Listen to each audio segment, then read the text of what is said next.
지금 여러분은 결정할 때입니다. 원하지 않는 것을 피하는 결정이 아니라 원하는 것을 얻고 싶다는 결정을 지금 바로 내리셔야 해요.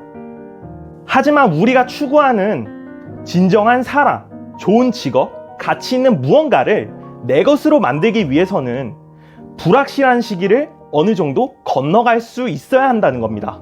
통제감을 높이려면 단기적인 행동이 아닌 꾸준한 실천과 행동을 통해서 우리 일상에 습관화를 시키는 것이 중요하고요. 여러분 안녕하세요. 인문학 청년입니다. 오늘 여러분들에게 말씀드릴 내용은 우울하고 부정적인 나 자신을 바꾸는 방법에 대해서 좀 안내 드리겠습니다. 사람의 뇌는 참 단순합니다.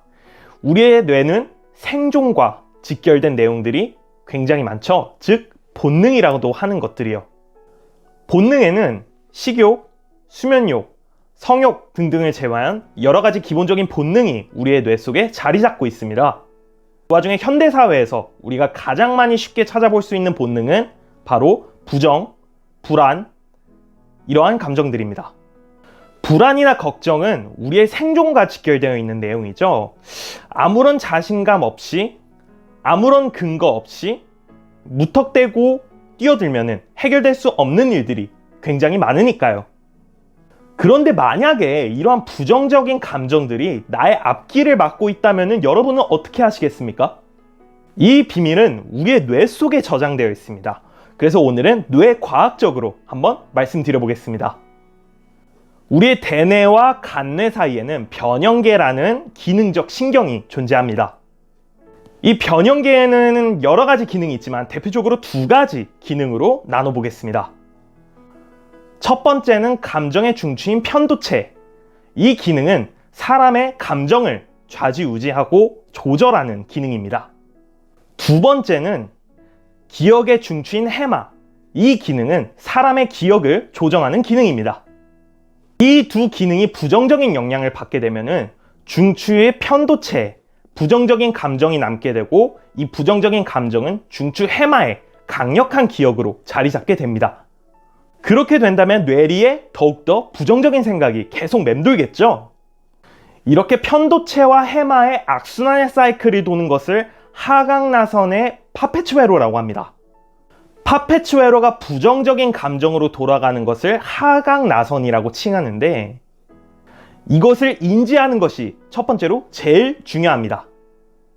부정적인 말과 감정이 계속 머릿속에 맴돌수록 강력한 파페츠회로가 생성되고 즉 하강나선의 파페츠회로가 계속 머릿속에 남기 때문에 악순환의 연속인 것입니다. 그러므로 이 하강나선의 파페츠회로를 중단시키는 게 제일 중요한 일이겠죠. 즉 부정적인 감정인 하강나선에서 긍정적인 감정인 상승나선으로 올라가야 한다는 것입니다. 이 상승나선으로 긍정적인 뇌를 만들어 보는 방법을 오늘 안내해 드리겠습니다. 상승나선을 구성하는 방법은 여러 가지가 있지만 대표적으로 한 가지를 말씀드려 볼 텐데요. 바로 통제감입니다. 사람은 무엇을 가장 많이 두려워하죠? 미지, 알 수 없는 것, 알지 못하는 것, 불확실성, 이러한 것들을 가장 많이 두려워합니다. 하지만 우리가 추구하는 진정한 사랑, 좋은 직업, 가치 있는 무언가를 내 것으로 만들기 위해서는 불확실한 시기를 어느 정도 건너갈 수 있어야 한다는 겁니다. 그저 모르는 상황일 뿐 나쁜 상황은 아니잖아요. 그 다음에 모르는 것을 알고 내가 통제할 수 있는 것을 만드는 것이 부정적인 감정과 생각을 없애는 첫 번째 방법입니다. 내가 무언가를 통제한다는 것은 나 자신이 유능하고 내 스스로 인지시키는 것이기 때문입니다. 대표적으로 몇 가지 예를 한번 들어볼까요?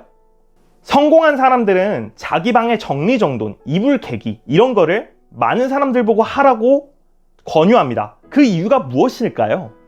왜 그런 말을 할까요? 그것은 바로 자기 통제의 첫 번째 걸음이기 때문입니다. 나의 의지적 행동으로 주변 환경을 바꾸는 일, 그 중에서도 제일 쉬운 게 첫 번째가 바로 자기 방 정리정돈이기 때문입니다. 유명한 축구 선수였던 데이비드 베컴은 축구 시합 전에 자기 스스로 통제감을 갖기 위해 물건을 일직선으로 나열하는 습관을 가졌다고 합니다. 한국의 유명한 농구 선수였던 서장훈 씨는 농구 경기 전 극도의 불안감을 이겨내기 위해서 집안의 모든 물건을 정리하고 청소하는 습관을 가졌다고 합니다. 의도적인 행동으로 나 자신과 내 주변을 통제하고 그로 인한 통제감을 내 스스로 얻게 되니 심리적인 안정감을 비롯하여 긍정적인 생각과 행동이 나 자신에게, 내 머릿속에 깃들게 하는 것입니다. 반대로 우리가 통제감을 잃어버리면 어떤 일이 벌어질까요? 부정적인 생각은 물론 스트레스성 공황 발작과 공황 장애를 가지고 올지도 모릅니다. 이러한 심리적인 병은 내 스스로 처한 상황에서 나 자신이 아무것도 하지 못한다고 느낄 때, 즉 나 자신에 대한 통제감을 잃어버릴 때 생기는 병입니다. 통제감을 높여서 기억력과 사고력을 주관하는 전두엽을 활성화시킨다면 더욱더 좋은 상승 나선의 뇌를 가지게 될 수 있을 것입니다. 통제감을 높이려면 단기적인 행동이 아닌 꾸준한 실천과 행동을 통해서 우리 일상에 습관화를 시키는 것이 중요하고요. 대표적으로 몇 가지가 있을까요? 규칙적인 운동, 규칙적인 식사, 집안 청소나 정리 등등 여러 가지 일이 있겠죠? 어떤 일이든 좋습니다. 내가 나 자신을 통제하고 내 주변 환경까지 통제할 수 있는 일이라면 무엇이든지 해보셔도 좋습니다. 제일 쉬운 것부터 차근차근 바꿔 나가보자고요. 긍정적인 통제감을 키워서 우울하고 부정적인 나 자신을 한번 바꿔보세요. 통제감을 갖기 위해서는 결정을 내리는 것이 제일 중요합니다. 지금 여러분은 결정할 때입니다. 원하지 않는 것을 피하는 결정이 아니라 원하는 것을 얻고 싶다는 결정을 지금 바로 내리셔야 해요. 실패한 삶을 살고 싶지 않아 라는 결정이 아닌 성공한 삶을 살고 싶어 라는 결정을 하는 것이죠.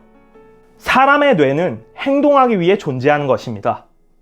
이러한 긍정적인 사고와 행동이 여러분의 뇌를 구성한다는 것 잊지 마시고 항상 상승 나선의 삶을 살아가는 여러분을 항상 응원하겠습니다. 영상이 유익하셨다면 구독과 좋아요 눌러주시고 저는 다음 영상에서 뵙겠습니다. 그럼 다음에 또 만나요.